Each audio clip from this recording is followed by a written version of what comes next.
Yeah, we are finalizing our final cycle of our periodization plan. Next week will be the last week where we complete the cycle. Of course, not all players have gone through the full cycle. Some players have joined us late, but 80% of the group have gone through what we classify as our pre-season. Now completing the 6-week cycle. So the players are beginning to get to the level of fitness where they can play 90 minutes.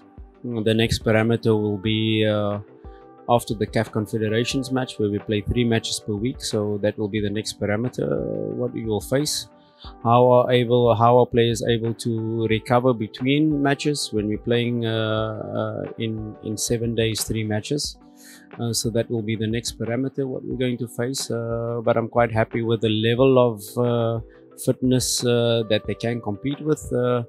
But of course, the next cycle where we will take the fitness then to the next level, are they then able to maintain this playing style throughout, not only for 90 minutes, but are they able to do it when we have 3 matches per week?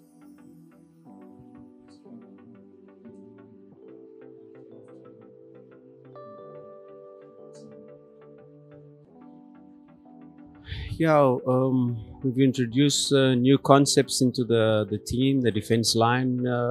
If you start from there, how they can have this communication with the goalkeeper, how when we are attacking, can we keep our lines between our defense line and our striker line quite short, quite compact, how we're able to do that. And then of course, if we have this distances optimum, then we can play more in the opponent's half, then we cannot concede so many counter attacks. And I think the details in relation to the defense line, the goalkeeper line, it's improving.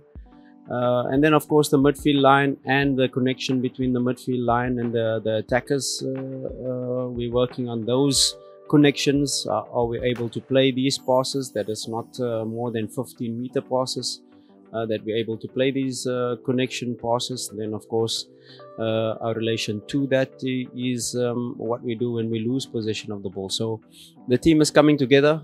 Our distances in possession is improving. It's not yet optimum, but that will come with more matches. And then of course the fluidity in attack, are we able to then with these positioning that we want to create when we have possession, are we then able to create more and more scoring chances on target? That is what you want as a coach. With more shots on target, you get more goals. So it's a continuous process. It does not stop now. A huge improvement from the first week in pre-season to now. But it's a continuation and it's an ongoing process that won't stop right now.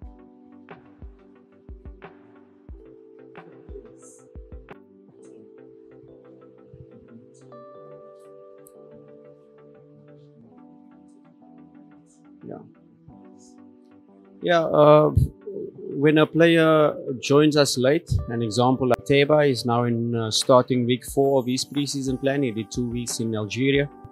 Did 1 week. He now then played 60 minutes in the first step with us in pre-season. He played 1 friendly match against JKT, the next friendly match against Al Hilal, so we took his game minutes to 60. But now of course he's on a different individualized periodized plan. The team periodization is at a certain level, but we have to take his time to complete the 6-week cycle. As well as Kibu, as well as Aisha Manula. But these players are on an individual periodized plan. They won't do as much as the team, but that is normal. But as we progress, as we get further into the season, they will get more game minutes. They will catch up to the team periodization. But it's a process. We don't expect them to be flying on the same level as the team, but they will definitely get there. Not only in the fitness aspect, but of course in terms of the tactical concepts. Do they know where they have to be when we have the ball, what they have to do when we do not have the ball? These are steps that they will have to take. It's a process. We do not expect them to be to understand everything like the team, but a step-by-step process. They are taking steps. They are getting closer to the team, and Hopefully they can be ready to start matches, but then the next step will be, can they complete 90 minutes?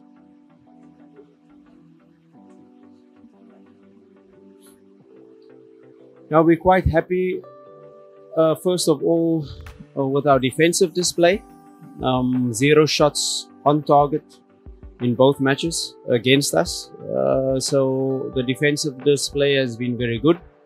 This defensive display does not only give credit to the goalkeeper and the defense line, it gives credit to the team, because if you have a good offensive game, that means you can play in the opponent's half. That means you don't allow them to get back to your defense line, to get into your box, to get into your final defensive third.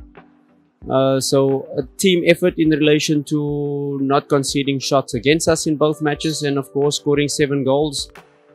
Satisfied, but the timing of the goals has to improve. In the second match we scored 2 before halftime, which is a good thing, but you challenge the team, and that is our challenge, to be able to score the second and third goal early in the match, especially with the opportunities that we are creating. So that's the next challenge. Of course, our next match is away. So of course in the league we'll face a different challenge to us, but we'll be ready when we face that.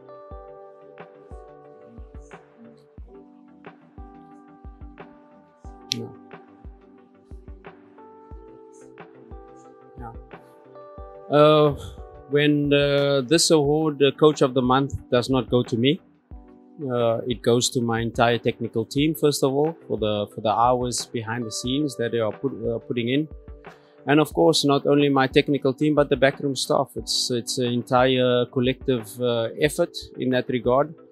And then the next point is this Coach of the Month credit has to go to the players, because Coach of the Month means that the team has done well. So a huge credit to the players as well for achieving this award. And then of course on the individual side, Ahua, like I said to the team already, Ahua received the award, and congratulations to him.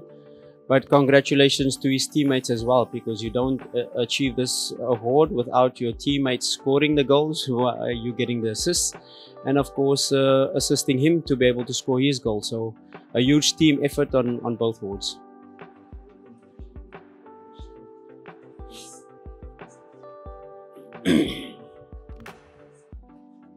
Now we face a very tough match against Al Ahly Tripoli. We've seen their matches when they play at home. They get quite a big crowd that is behind them for 90 minutes. We had some preparation in facing Al Hilal from Sudan, a good test for us, and that has immediately shown us the level that we have to compete at. And our preparations have gone well, not yet finished, still a lot of details that we have to cover, not only in terms of our analysis of Al Ahly, but which spaces we have to play in, which places we don't want them to play in. And these are the final details going into now this last week of preparations for Al Ahly match. We'll definitely be ready when we travel to Libya to face them, but we expect a very, very tough match. Yes, not yet ready, because there's a lot of details that still has to go in. Our international players are still away, so we don't reveal all to the team right now. Just some small details as to how we're going to play, but the finer details we will do when the international players are back, when we're in Libya perhaps, to cover the last details of our preparations for the match.